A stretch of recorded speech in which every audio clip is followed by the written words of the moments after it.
In this tutorial, I'm going to show you how to rotate text here in Canva.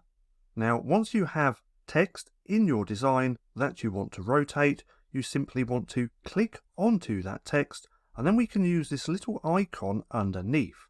If we hold on this, we can then rotate it left and also right.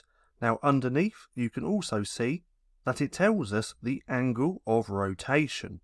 So once you have it rotated to where you want, you simply stop, and then that's it. That's how you rotate text.